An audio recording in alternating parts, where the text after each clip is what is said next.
Now this one be real of Vekuve matter.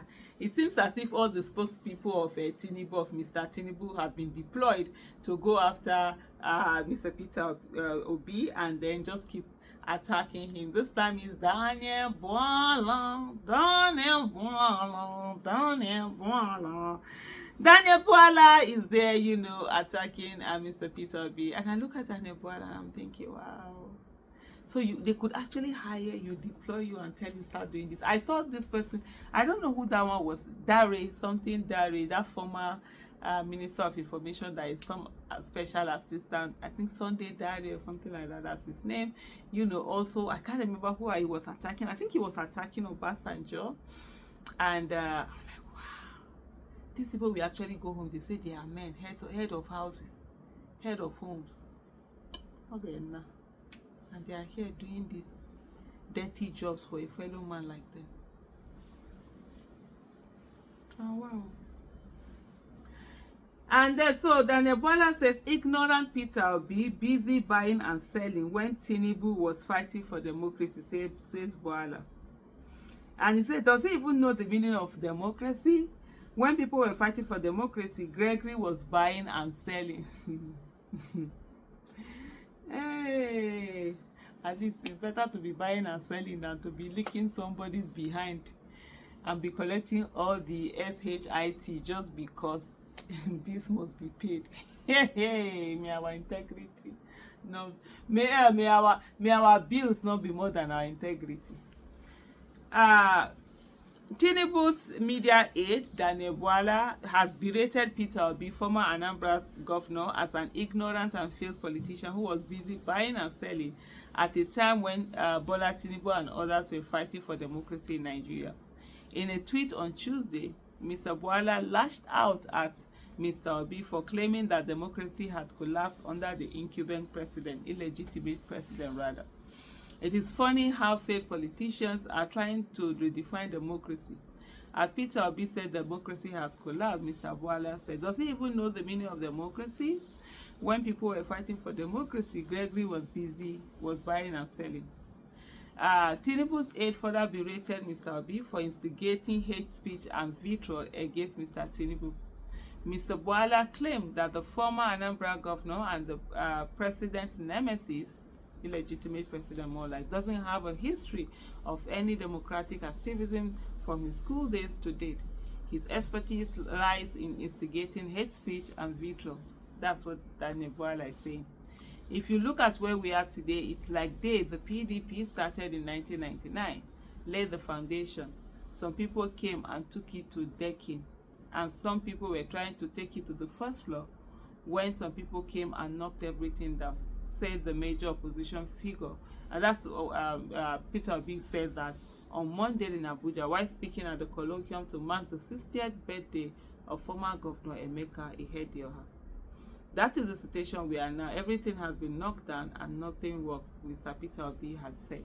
And this is what has gotten Tinubu spokespeople all over the place, beside themselves, running their mouth, doing all sorts of things. But the thing is that Peter Obi said what he said, and it's on period. But there were a lot of reaction also to what Daniel Bwala had said, and there were quite a number of people who actually did take him on. I think I saw a statement from the Obedient Movement, had also done a statement on this issue. Let me just try and see if I can bring something up over this. It's just it's indeed funny how, okay, this one is the one of I'm seeing Dr. Moses Paul. He had done it's sort of like a statement on the one of Onanuga, or I think, or maybe rather it was there's a lady on X who I saw she had done something also to Daniel Bwala, and then she actually did take him on. But it's just so funny, all of this, because I just can't even understand. So I'm just trying to sit down and think and say to myself, so imagine now Mr. Peter Obi gets into office, then I'll not be attacking people on his behalf because they said one thing or the other. Oga, what are you president for? They have to attack you. Anyway, Sha, maybe also because this one they're actually being paid for. So the kinds of Reno, Onanuga, and Sunday Dare, that the former minister of youth and sports, I can totally understand what they're doing. They are clearly doing their job. Which, by the way, even Reno Mokri, okay, maybe he's hopeful. Reno Mokri is among the ones that attacked Peter Obi. The one I'm saying is that he attacked Peter Obi for going to watch the Uyo match and saying that he was the reason why they equalized and they did not win. They couldn't win the match. But the one of Daniel Bwala. Okay, so this is Sarah Ibrahim. This is what she read. Let me just take a look at it. Oh, this is so long. It said, so she said, "Dear respected elder brother," I'm sure she's just being sarcastic. "It is funny how those who claim to have fought for democracy are the ones actively suppressing it today. If democracy hasn't collapsed, why is Nigeria's judiciary under siege? Why are opposition parties being silenced with perpetual endless legal battles? Why is press freedom under attack? Why are peaceful protesters being arrested?" Tinubu's government, illegitimate government as far as I'm concerned, is not just redefining democracy, it is systematically dismantling it. Just like Peter Obi said, we need to rebuild our democracy. Peter Obi understands democracy better than the government you support. They grab power through rigged elections and judicial manipulation. Bwala, you are talking about buying and selling. Who was buying and selling narcotics? She put it in capital letter in Chicago when others were building the reputation of Nigeria and its democracy. If Peter Obi's success as a businessman disqualifies him, what does Tinubu's documented past in drug trafficking and evidence forgery say about him? Democratic activism is not just about excited stories and empty rhetoric. Peter Obi demonstrated his commitment to democracy through good governance.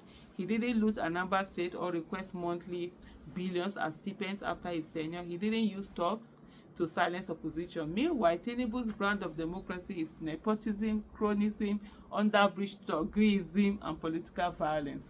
And the APC's entire campaign strategy is built on ethnic and religious division.